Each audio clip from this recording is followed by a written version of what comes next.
I want to introduce Vicky Tomayko. Vicky and I have been teaching alongside in one respect or another from the Patrick Studios all those years ago into when we were at PAN together up in that beautiful set of studios, teaching studios up there. And I've always loved Vicky's work. I find it remarkable. It always ends up being new and fresh, and it's not like, oh, that must be a Tomayko.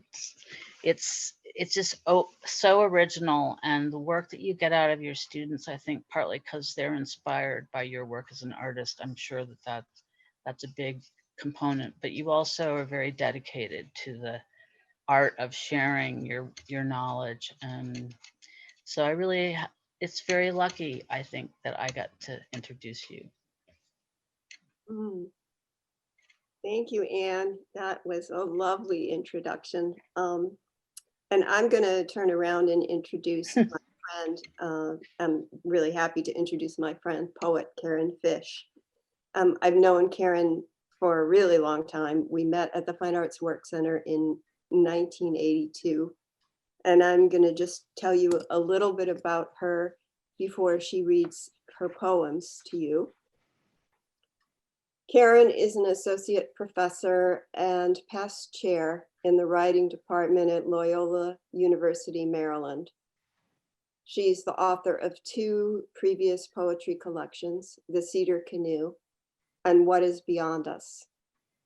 Karen has been awarded a Pushcart Prize, a fellowship to the Fine Arts Work Center in Provincetown, and was a visiting lecturer at Princeton University. Her poems have appeared in numerous magazines, including, and the list is long, The New Yorker, The Paris Review, Yale Review, The American Poetry Review, Poetry, The New Republic, and Slate. And this is the best part. Her 3rd collection of poems, called No Chronology, is due out this March from the University of Chicago Press.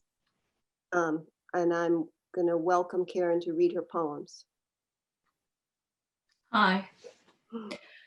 I met Vicky a long time ago, and I was trained as a visual artist and then somehow became a poet.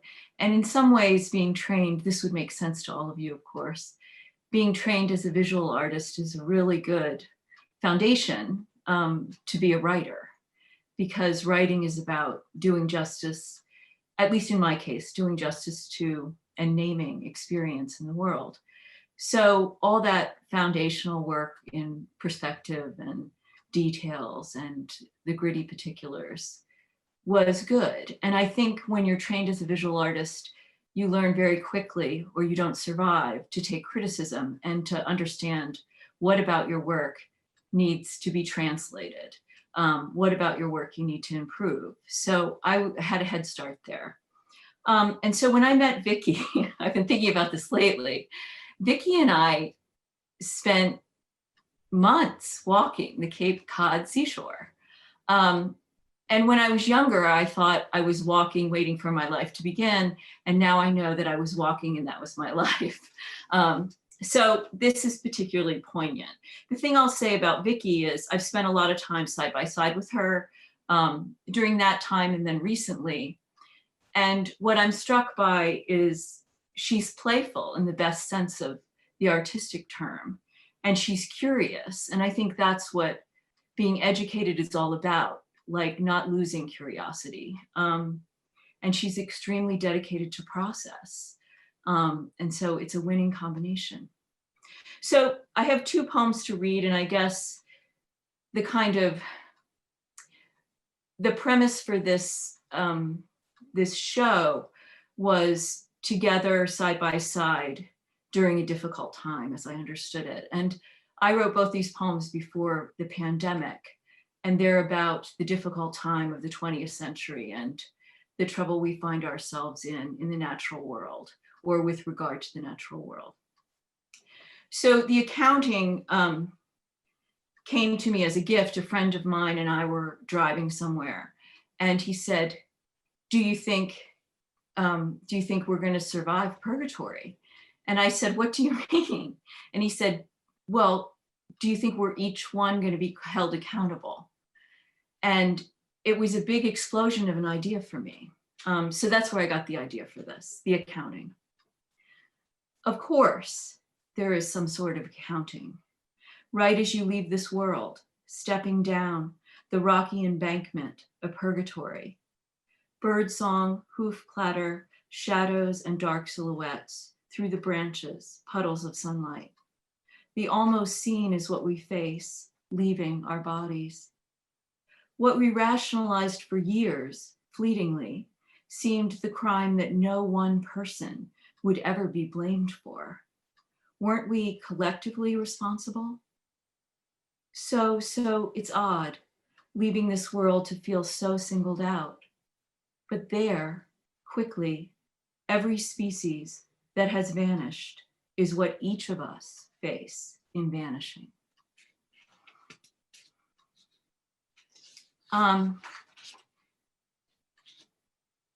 then this next poem was inspired by walking and coming across in the middle of like what seems to be kind of wilderness, the remnants of a stone foundation or a row of lilacs, and you realize there was a farm there and it's all but disappeared.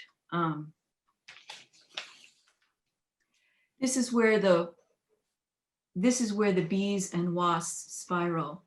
Is it possible this field is forgotten, that no one has pruned these fruit trees in 50 years? The old pear trees are too tall for any ladder. The gesture of scraggly limbs gorgeous against the height of storm clouds, meddling the distance. There are the white blossoms that open the sky like rain in September, softening like all those returnings, to school, to home, to evening, to the falling backward, murmuring green to brown, lost to sleep in the deep humming collapse of grass. Thank you.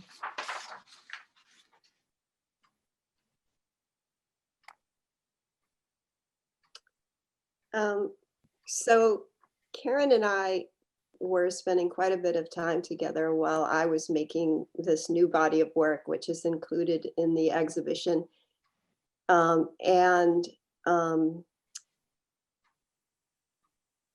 We were doing the same thing that we always have been doing, which is walking a lot and working kind of together too. So I'll want to see this first image,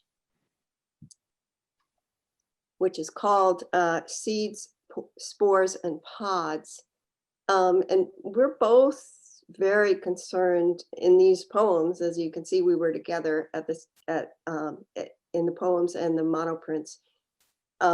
We were together at the time we were creating them, and they're very much about nature and a concern with making sure that nature has its place and its due, and that people respect it. And I think that is basically where my work comes from. And I'm a printmaker, so as people have said, I'm very much into process, and I love the process, but I also just find joy in the color. And even though they're prints, they're all one of a kind. I very rarely make two prints that are identical. All right, and then let's look at the next image. This one is called Sunflowers, and it is also a monoprint.